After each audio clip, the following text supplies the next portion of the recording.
nothing. March 1944, Berlin. The air inside the German high command bunkers was thick with cigar smoke and the kind of overconfidence that comes from years of battlefield dominance. Maps were strewn across polished oak tables, pins marking towns taken, villages razed, and rivers crossed. Generals in grey uniforms leaned back in leather chairs, exchanging knowing smirks over the latest intelligence reports. The Soviets, they believed, were running out of options. Their T-34 tanks were still the primary threat, but after years of facing them, German commanders were certain skillful crews, precision engineering, and coordinated tactics could dismantle any Soviet assault. Another T-34 column. "Let them come," one colonel scoffed, spinning a model Tiger tank between his fingers.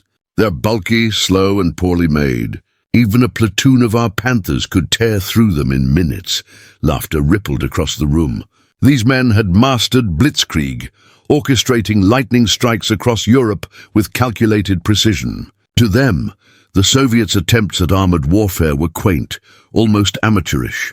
Reports came in daily, and yet the numbers told a story these generals were determined to ignore. Soviet production lines were churning out tanks at an astonishing pace. T-34s rolled off assembly lines in staggering numbers, their sloped armor innovative, their engines reliable. Still, in the halls of command, these were dismissed as mere numbers, not real threats. To these men, war was a game of quality, not quantity. They valued engineering elegance, meticulous attention to mechanical perfection, and crews trained in the art of killing from a distance. Mass-produced, rugged Soviet steel? That was a problem for later. Officers spoke of new Soviet designs in hushed tones, rumors that barely reached the general's ears. There were mentions of something heavier. A tank that could shrug off a Panther's 75mm shell with frightening ease, that could push through defenses where even a Tiger would struggle. In theory, these reports could have unsettled them, but each story was met with dismissal. Propaganda, they said. The Russians exaggerate. They believed, like many before them, that the Soviet army was a lumbering machine, strong in numbers, weak in innovation. On the Eastern Front, however, the story was different. In the forests of Ukraine, tank crews waited in muddy ditches, their engines idling, unaware that an entirely new form of destruction was about to enter the battlefield. German scouts had glimpsed it first. A silhouette larger than any T-34, armor thicker than a Tiger, and a gun that seemed designed to punch through steel like paper. But Berlin was far away, and overconfidence is a slow poison. In the bunkers, generals continued their jokes, mocking the Soviet effort with a kind of cruel amusement. Maps were spread again, coffee cups half empty, and a young lieutenant dared to voice the first serious concern. "Sir, reports from Zhytomyr indicate a new tank. Larger than a Tiger, they say it can take a frontal hit from any of our guns and keep moving." The room fell silent for a heartbeat, but then laughter erupted once more. "Tell the boy to calm down," barked a general. "Our crews are the finest in the world. A single clever ambush will solve any problem these amateurs throw at us." And yet the reports kept coming. Sketches marked IS-2, photos smuggled through fogged communications lines, and first-hand accounts from terrified infantrymen. The generals ignored them, certain that what lay ahead was more of the same. They did not yet realize that the battlefield was about to change, that their calculations of speed, firepower, and armor were about to meet a force designed not to be calculated, but to be survived. In the forests of Ukraine, a shadow loomed over the horizon, bigger, deadlier, unlike anything they had faced before. The laughter in the bunkers masked a growing, unseen storm, one that would test the limits of German engineering, strategy, and the very psychology of command. The first encounter was imminent, and it would leave no room for doubt. The Soviets were bringing a new kind of steel to the war, and it would crush every assumption the Germans had ever held. Winter 1941. The Soviet Union reeled under the fury of Operation Barbarossa. Endless columns of German panzer divisions cut through the Western territories with terrifying efficiency. Red Army tanks, BT-7s, early T-34s and KV series Hulks clashed with the invading Wehrmacht, often with tragic results. Many were outgunned, outmaneuvered, or destroyed before crews even had a chance to understand the threat. Yet from these bitter defeats, an enduring lesson emerged. Survival alone was not enough. Adaptation, speed, and resilience would be the only currency of armored warfare.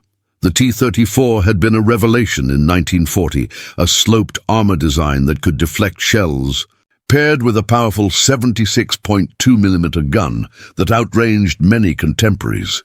But the initial models were crude, rushed into production to meet the voracious demands of a nation suddenly at war. Factories were bombed, supply lines fractured, and crews often received tanks with missing parts or faulty engines. Each lost battle was a teacher, and each destroyed tank a blueprint for improvement. Soviet engineers learned fast. Simplicity was strength, and speed of production could win wars as surely as accuracy of aim. By 1942, the Red Army's tank factories were humming with a new efficiency. Blueprints were modified overnight. Armor was thickened, guns were upgraded, engines reinforced. Entire classes of tanks could be manufactured in months, not years, a process unimaginable in much of Europe. Lessons learned in the bloody fields of Smolensk, Kharkov, and Leningrad had forced Soviet engineers to think pragmatically. Their designs were not elegant. They were brutal, functional, and often terrifyingly effective. The BT series, with its high-speed mobility, gave way to the T-34's revolutionary combination of firepower, armor, and versatility. The KV series had shown the Germans the danger of heavy armor, and yet the Soviets knew that sheer mass alone could not win a war. Each defeat taught an unspoken rule. Tanks must endure, yes, but more importantly, they must dominate. Speed and cunning on the battlefield were vital, but they could no longer rely solely on tactics. Their steel had to speak for them. Factories in Kharkov, Stalingrad, and Chelyabinsk became crucibles of innovation. Engineers worked around the clock, welding, casting, and testing new armor compositions that could shrug off German shells. Gun calibers were upgraded, turrets redesigned for better angles, and suspension systems strengthened to carry heavier loads. Every modification was born from necessity, forged in the fires of combat, and tempered by the knowledge that German tactics relied on exploiting weakness. By early 1944, Soviet industry had transformed. Tanks were no longer just instruments of survival. They had evolved into weapons of dominance. Lessons of 1941-42 had been etched into steel, and every Soviet soldier carried the confidence that their machines could meet the Wehrmacht's best, and, in certain circumstances, overwhelm it. The battlefield had become a classroom, and the students, the Red Army, were now armed with knowledge, experience, and a new kind of armored philosophy. And now, Soviet engineers were preparing something designed not to survive the battlefield, but to dominate it. A machine that would challenge every assumption of German strategy and force their generals to confront a reality they had long mocked. The IS-2 was coming, and with it a new era of armored warfare, forged not by theory, but by fire. Spring, 1943. The Eastern Front was a crucible of fire and steel. The Germans had perfected their tanks, the Tiger I with its fearsome 88mm gun, the Panther with its deadly combination of speed, firepower, and sloped armor. For every T-34 that crossed the battlefield, there seemed to be a German machine capable of slicing through it before the crew even had time to react. The Soviets needed an answer, and the call came from the very top. Joseph Stalin demanded a tank that could not merely survive, but decisively turn the tide of armored warfare. The answer was the IS-2, initially known as the IS-85, later upgraded to mount a 122mm gun. The design brief was uncompromising. Frontal armor capable of deflecting the deadliest German shells, a cannon capable of destroying Tigers and Panthers at range. and enough mobility to maneuver across the unforgiving terrain of the Eastern Front. It was not meant to be nimble. It was meant to dominate. Every curve of its hull, every inch of steel, was calculated for one purpose: to exact revenge for every Soviet soldier lost, every village burned, and every kilometer ceded to the Wehrmacht. Designers worked under enormous pressure. Factories in Chelyabinsk and Leningrad became relentless machines of production, churning out prototypes as engineers debated armor thickness, gun recoil, and weight distribution. The 122mm D-25T gun was a marvel of brute engineering, capable of firing shells that could punch through over 150 millimeters of armor at long distance. The tank's frontal plate reached over 120 millimeters, sloped to deflect incoming fire, while its sides and rear were reinforced to withstand ambushes and flanking attacks. Every detail was scrutinized, every weakness tested in mock battles against captured German equipment. The Soviets borrowed lessons from every engagement since 1941. They had learned that speed alone could not save a tank, and that armor without firepower was only protection, not punishment. The IS-2 was conceived as both shield and hammer, a vehicle that could absorb punishment while delivering devastation. Its massive gun could obliterate Tigers before they could bring their own firepower to bear. Its armor could shrug off the feared 75mm Panther shells that had terrorized Red Army crews. In short, it was designed not just to fight, but to win decisively. When the prototypes were shown in Moscow, engineers presented detailed reports, photographs of test firings, and mock engagements. Stalin inspected each component personally, demanding revisions, insisting on thicker armor, and testing gun accuracy against scale models of German tanks. It was a project fueled by necessity, patriotism, and the bitter memory of past failures. "We will not fight merely to survive," Stalin reportedly said. "We will fight to break them," and so the IS-2 was forged. A tank born not of compromise, but of vengeance, embodying the Soviet doctrine of overwhelming force. Yet in the corridors of German command, news of this new tank was met with scorn. "A 122mm gun," a general laughed. "A lumbering monstrosity. Our crews will cut it down before it moves an inch." Intelligence reports describing the IS-2's specifications were dismissed as exaggeration, the stuff of propaganda rather than reality. The generals continued to focus on Tigers and Panthers, believing their steel superiority, crew training, and tactical doctrine were unassailable. But German skepticism would soon meet reality in the most brutal way. The IS-2's shells were not just theoretical threats. They were instruments of destruction, capable of shattering even the most celebrated German tanks. Every schematic, every test firing, every calculation had one purpose: to turn the tables on an enemy that had seemed invincible for years. The generals laughed at the idea of a Soviet supertank until they saw what its shells could do. March 1944, the forests and fields of Ukraine were still scarred from years of relentless warfare. Villages smoldered, rail lines were shattered, and every road was a gauntlet of mines, shell craters, and abandoned vehicles. German defensive lines had been meticulously prepared for Soviet attacks. Trenches reinforced with timber, bunkers bristling with machine guns, and strategically placed minefields designed to channel the enemy into kill zones. The Wehrmacht expected the familiar: waves of T-34s, brave but predictable, that could be delayed or destroyed with careful planning. What they did not anticipate, what no one could have predicted, was the arrival of the IS-2. On a grey dawn in the outskirts of Zhytomyr, Soviet tanks rumbled forward. Among them were dozens of IS-2s, their massive 120mm guns, silent but lethal, their thick armor gleaming even in the pale morning light. German lookouts at the front assumed these were standard T-34s until the first shells slammed into bunkers, leveling concrete fortifications as if they were made of paper. Soldiers scrambled, artillery crews tried to respond, But the IS-2's firepower was unmatched. One shell could punch through a Tiger's armor at hundreds of meters.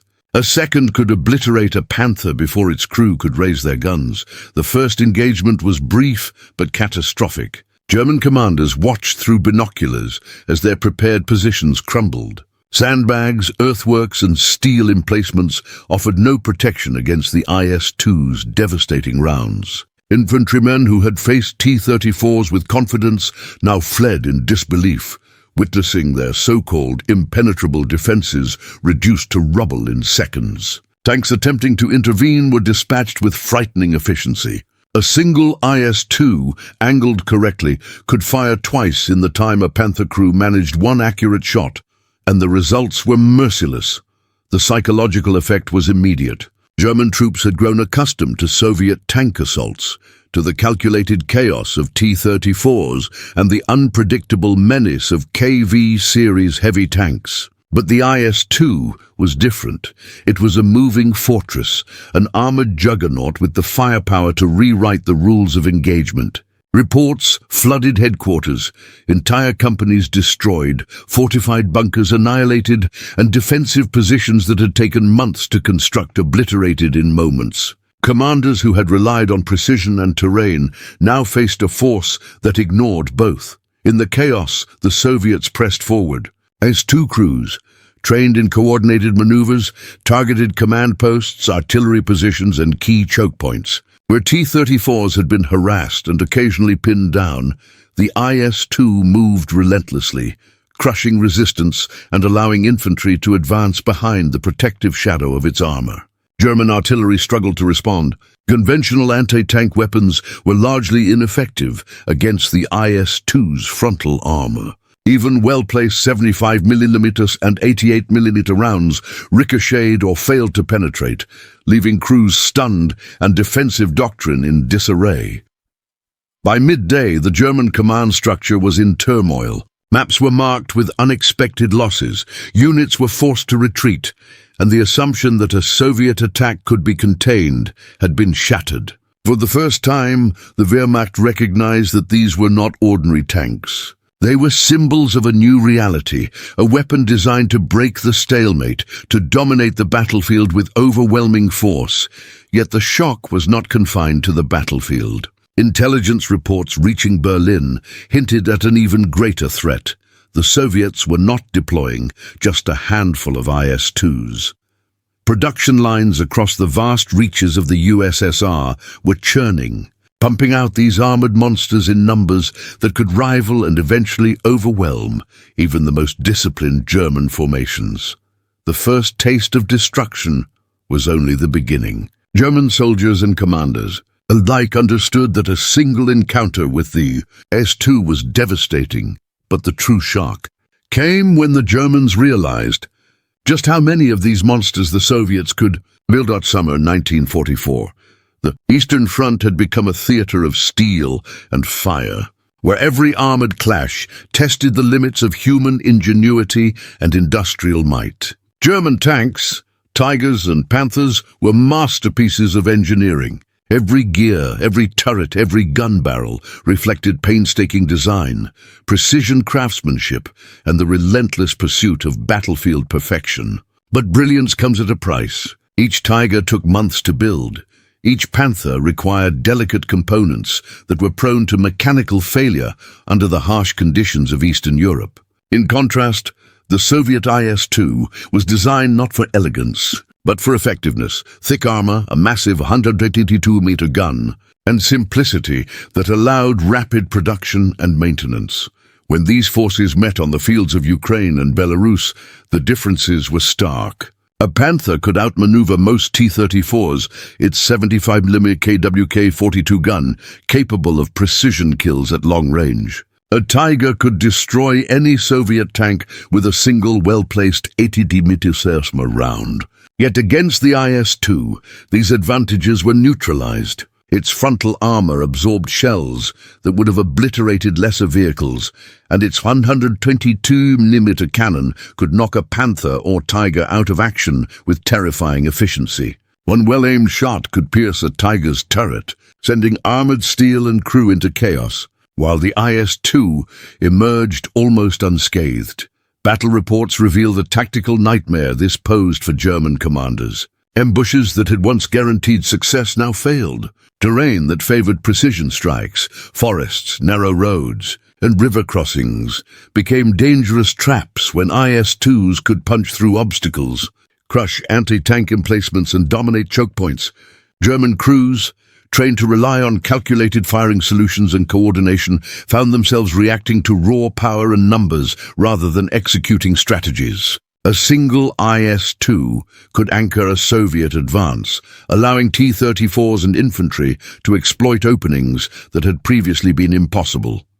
The production contrast was equally striking. While German factories struggled to keep a handful of Tigers operational, Soviet industry was producing IS-2s in dozens every month. They did not have the polish of German engineering, but they had robustness, reliability, and a sheer numerical advantage that allowed the Red Army to absorb losses while pressing forward. For every Panther immobilized by terrain or mechanical failure, there were multiple IS-2s ready to take its place, their crews trained to leverage their firepower decisively. Eyewitness accounts from German tank commanders capture the growing sense of dread. One Tiger crew reported engaging an IS-2 at long range, confident in their superior optics and targeting systems. Their shell struck the IS-2's frontal plate with a glancing blow. The Soviet tank returned fire. The 122mm round hit the Tiger's turret side, penetrating the armor and sending the vehicle spinning into a ditch. The crew barely survived. Such encounters became increasingly common, demonstrating that sheer engineering elegance could not overcome concentrated, pragmatic firepower combined with mass deployment. As the front lines shifted, German officers began to understand the unsettling reality. Their precision-engineered masterpieces were no longer the uncontested apex of armored warfare. Against the brutal efficiency of Soviet steel, years of German craftsmanship seemed fragile, almost ornamental. The battlefield was no longer a contest of skill alone. It had become a contest of adaptation. Numbers and the relentless power of the IS-2. The generals had believed in German engineering supremacy, but the battlefield was proving otherwise. July 1944, the rolling hills and shattered villages of Ukraine bore witness to one of the most dramatic shifts in armored warfare the Eastern Front had ever seen. German Panthers, long considered the pinnacle of tank design, prowled the countryside with deadly precision. Their crews, confident in their training and the lethality of the 75mm KWK-42L-70 gun, had faced countless Soviet tanks and emerged victorious time and again. They expected the familiar T-34 assaults, massed yet manageable. But the first encounters with the IS-2 would challenge everything they believed about armored superiority.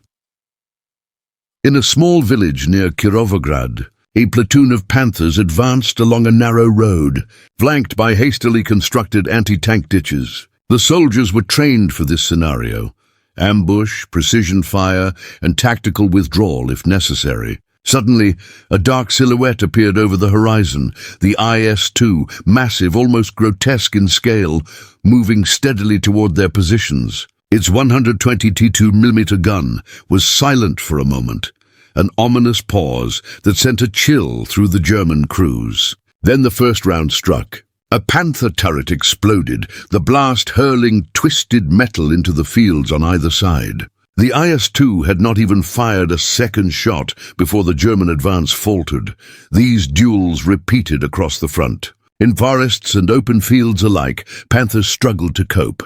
Their precision targeting, so effective against T-34s and KVs, proved insufficient against the IS-2's thick, sloped armor. German crews fired round after round, only to watch their shells glance off or fail to penetrate.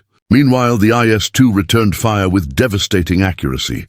120mm shell could destroy the engine compartment, immobilizing a Panther and leaving it vulnerable to follow-up shots. In multiple engagements, IS-2 crews dispatched entire Panther companies, forcing German commanders to rethink their tactics entirely. The psychological impact was equally severe. Panther crews had prided themselves on their invincibility. They had dominated the Eastern Front with speed, precision, and firepower. Now every encounter with an IS-2 carried an almost existential dread. Commanders reported hesitation, slower maneuvers, and a reluctance to engage in open terrain. Even when Panthers could attempt flanking maneuvers, the IS-2's range allowed it to strike first, neutralizing threats before they could execute traditional German battlefield doctrines. The IS-2's combination of resilience and firepower reshaped the battlefield. German officers scrambled to coordinate combined arms strategies. Pairing infantry, artillery, and tanks in complex formations meant to neutralize the Soviet juggernaut. Yet each engagement highlighted a brutal truth. The IS-2 was not just another tank, it was a mobile fortress capable of rewriting the rules of armored combat. Traditional methods of ambush, tactical superiority, and numerical advantage were being rendered obsolete by a single Soviet design.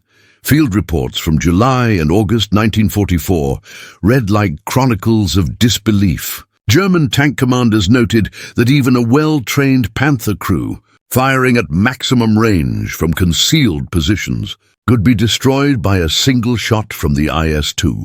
Soviet crews, conversely, leveraged their numbers and the psychological shock of their presence to dominate entire sectors. The IS-2's role as both spear and shield allowed Red Army offensives to press forward with unprecedented momentum, leaving German forces struggling to adapt.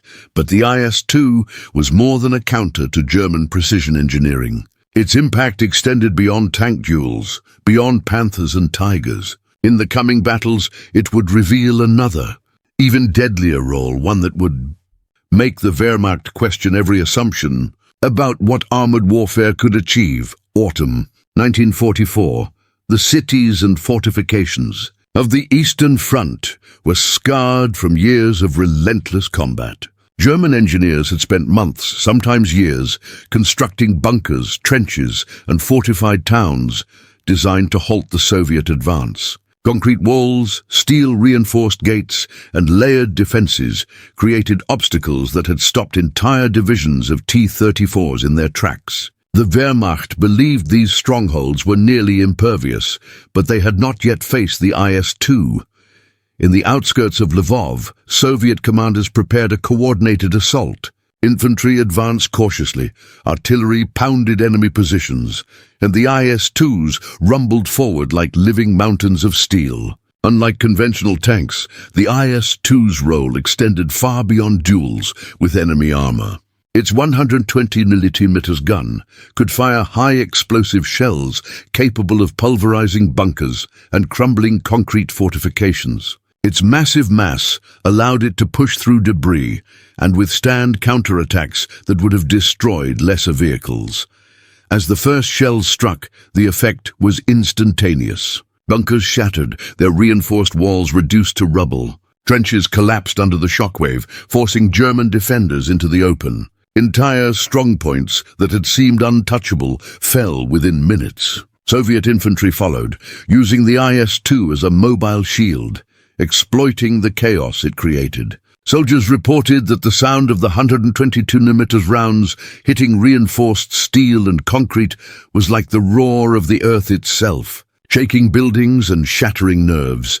Urban combat in Lvov demonstrated the IS-2's transformative impact. Narrow streets, previously considered death traps for armor, became avenues of opportunity. The tank's weight allowed it to crush obstacles, its gun neutralized fortified positions, and its armor protected crews from snipers and anti-tank weapons. German defenders, expecting T-34s that could be stopped with concentrated fire or simple traps, were now facing a weapon that ignored most traditional defenses. Commanders scrambled, repositioning troops and artillery, but the IS-2's resilience and firepower kept the momentum firmly in Soviet hands.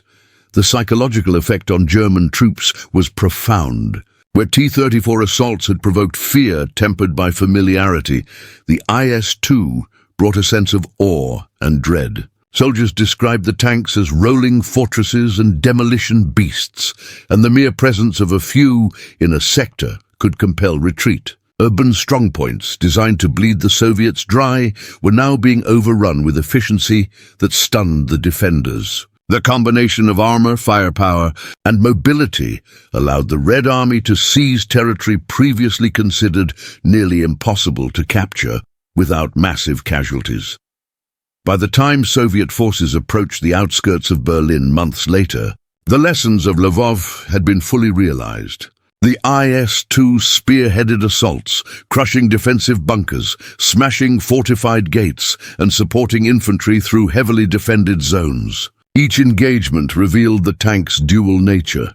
It was both hammer and shield, capable of dominating the battlefield while protecting those who fought alongside it. With every shattered fortress, German morale sank lower. Officers who had prided themselves on the strength of their defenses now watched as months of preparation crumbled under the relentless power of Soviet steel. And yet, the IS-2's most decisive impact was still ahead, as it would soon demonstrate that no fortification, no matter how carefully built, could stand against the combination of firepower, armor, and the unyielding determination of the Red Army. Winter 1944. As the snow settled over the battered fields of Eastern Europe, a stark reality was dawning in German command bunkers. No amount of strategy or precision engineering could compensate for the relentless tide of Soviet steel. German intelligence reports, once dismissed as exaggeration, now painted a chilling picture. While the Wehrmacht struggled to repair and replace its losses, the Soviet Union was producing tanks in numbers that defied expectation. Factories in Chelyabinsk, Stalingrad, and Leningrad worked around the clock, churning out not just T-34s by the thousands, but also hundreds of IS-2 heavy tanks, each a rolling fortress of armor and firepower. The contrast could not have been more stark. A single Panther or Tiger required months of careful assembly, delicate components, and highly skilled labor. Mechanical failures were common, and every loss on the battlefield was felt immediately in Berlin, where replacements were slow to arrive. Meanwhile, Soviet production was driven by pragmatism and scale. Tanks were simpler, more rugged, easier to maintain, and could be manufactured in multiples that overwhelmed the capacity of German repair and supply lines. For every German tank destroyed, multiple IS-2s and T-34s could be fielded in return. On the front lines, the effect of this industrial might was unmistakable. German formations, once confident in their ability to dictate the terms of engagement, began to falter under the sheer weight of numbers. Encounters that would have been isolated incidents now occurred simultaneously across multiple sectors. IS-2s, supported by waves of T-34s, pressed forward relentlessly. Where Panthers and Tigers had been dominant in isolated duels, they were now facing an unending stream of armored opponents, each capable of punishing any miscalculation. Even the most meticulously planned ambushes failed to slow the Soviet advance. Reports from German generals revealed the growing panic. Units were cut off and surrounded, their leaders struggling to coordinate retreats under constant bombardment. "We are being buried in steel," one officer reportedly wrote. "Their tanks are endless, their guns unstoppable, and every sector we hold is threatened by machines that refuse to die." The psychological impact of these numbers was as decisive as their mechanical superiority. German troops, conditioned to fear but also trust in their engineering and tactics, now faced an enemy that could outgun, outlast, and outnumber them at every turn. By late 1944, Soviet industrial capacity had reached staggering proportions. The Red Army could field hundreds of IS-2s in a single operation, accompanied by thousands of T-34s. These were not isolated strikes. They were coordinated offensives that combined overwhelming numbers with lethal firepower. German defensive lines, no matter how carefully constructed, could be breached repeatedly, with replacements arriving faster than the Wehrmacht could react. Strategy alone was no longer enough. The battle was being decided in factories as much as on fields of combat. The Germans had prided themselves on quality over quantity, on precision and engineering supremacy. Yet on the frozen plains of Ukraine, and later in Poland, they began to understand the terrifying equation the Soviets had solved: mass production, combined with tactical deployment, could outmatch even the most sophisticated weapons. Every Panther lost was replaced by multiple IS-2s, each capable of rewriting the rules of engagement in its sector. German officers began to whisper among themselves, acknowledging a painful truth. The war was no longer a contest of skill alone. It had become a contest of industrial endurance. The Red Army's capacity to produce, deploy, and maintain armored forces at scale had created a machine that the Wehrmacht could not match. Every engagement confirmed it. The Soviets were not merely advancing, they were overwhelming, crushing and reshaping the battlefield with steel, and soon the IS-2 would thunder straight into the Reich's heart. April 1945, Berlin, the heart of the Third Reich, lay under a grim shadow. The city that had once celebrated German engineering, military genius, and indomitable pride, now faced an enemy unlike any it had encountered. Streets, once filled with parades and propaganda, now teemed with rubble, smoke, and the anticipation of a siege, unlike any before. The defenders, veterans of years of brutal warfare, had grown accustomed to Soviet T-34s, and their confidence had lulled them into thinking the final defense could hold. But the IS-2 was coming, and it carried the lessons of 4 years of relentless innovation, adaptation, and industrial might.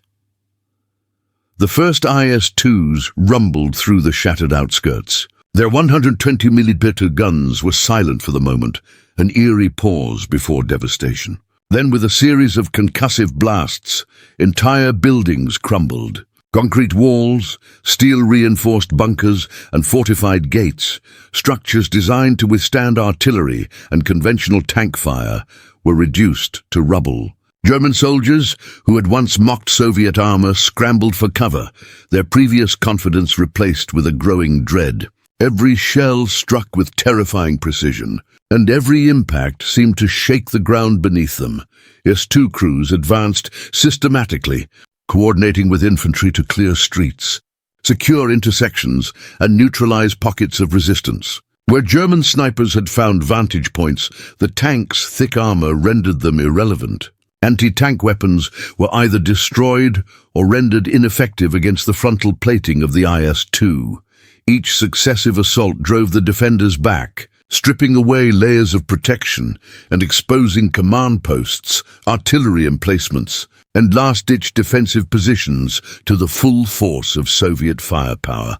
The psychological impact on the German defenders was profound. Soldiers who had once laughed at reports of Soviet supertanks now watched in disbelief as the IS-2 smashed through positions that were considered impregnable.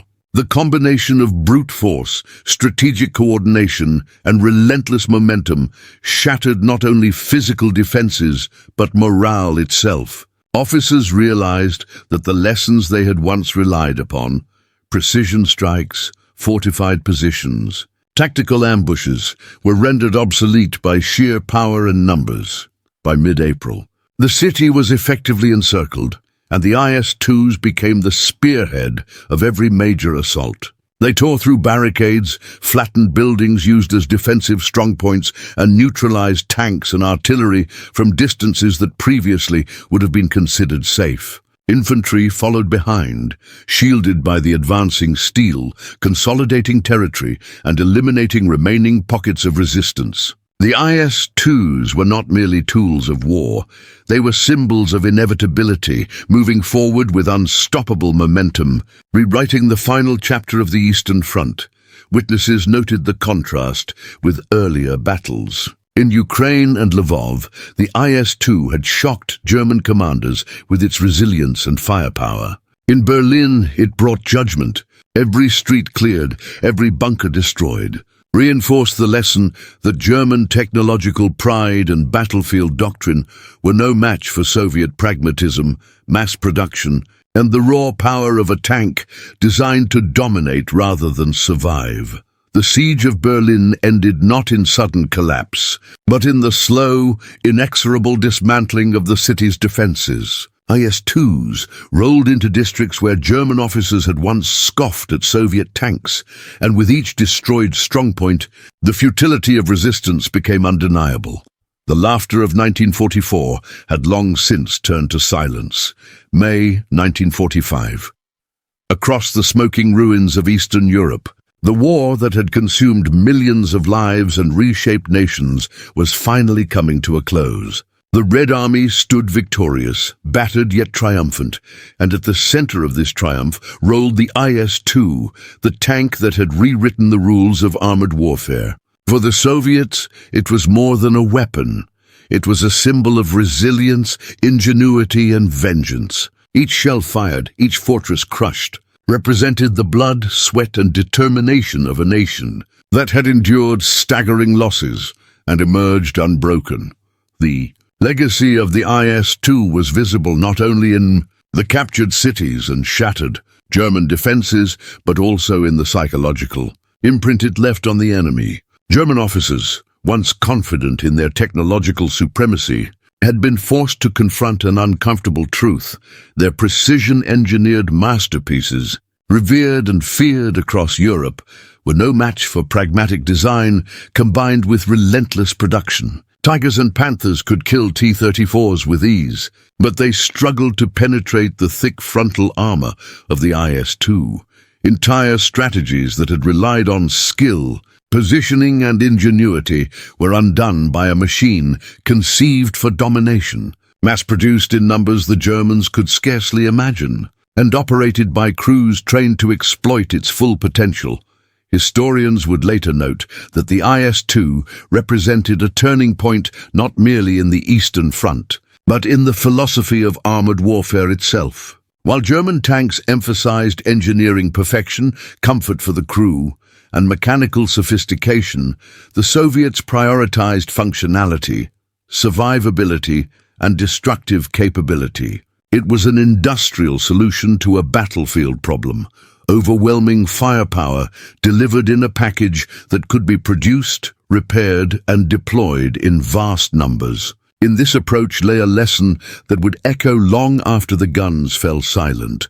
Pragmatism, adaptation, and scale often outweigh elegance and theoretical superiority. Veterans of the war recall the awe inspired by the IS-2. Soldiers who had faced it in Ukraine, Lvov, and Berlin described it as unstoppable, a moving fortress that seemed impervious to fire and capable of rewriting the outcome of any engagement. Commanders on both sides came to understand that the battle was no longer merely about skill, terrain, or tactics. It had become a contest of industrial endurance and strategic adaptation. The IS-2 embodied that endurance, carrying the weight of a nation's will on steel tracks, delivering both psychological and physical blows that would resonate far beyond the battlefield. For the Soviets, the IS-2 was vengeance made tangible. It leveled the fields where their cities had burned, the forests where comrades had fallen, and the streets where they had been forced into retreat. Each engagement was a statement. The Red Army could endure, adapt, and strike back with overwhelming force. For the Germans, it dismantled myths long held as truth, the infallibility of German engineering, the inevitability of tactical superiority, the unassailable might of their armored core. The IS-2 exposed the vulnerability inherent in overconfidence and the limits of skill when confronted with overwhelming practical power. In the decades that followed, the IS-2's influence persisted in armored doctrine worldwide. Designers studied its combination of firepower, armor, and mass production as a model for creating vehicles that balanced strength with functionality. Military theorists cited it as proof that wars are often won not by the most elegant weapon, but by the one that can be deployed efficiently, maintained under harsh conditions, and wielded with decisive impact. Ultimately, the IS-2 was more than a tank. It was a symbol, a weapon, and a testament to the power of pragmatic design and industrial will. It shattered assumptions, demolished defenses, and redefined what a nation could achieve when determination, ingenuity, and production capacity converged on a single objective. Its tracks left impressions not just in mud and rubble, but in the course of history itself. In the end, the IS-2 wasn't just a tank. It was the iron fist that shattered the Reich's last illusions of victory.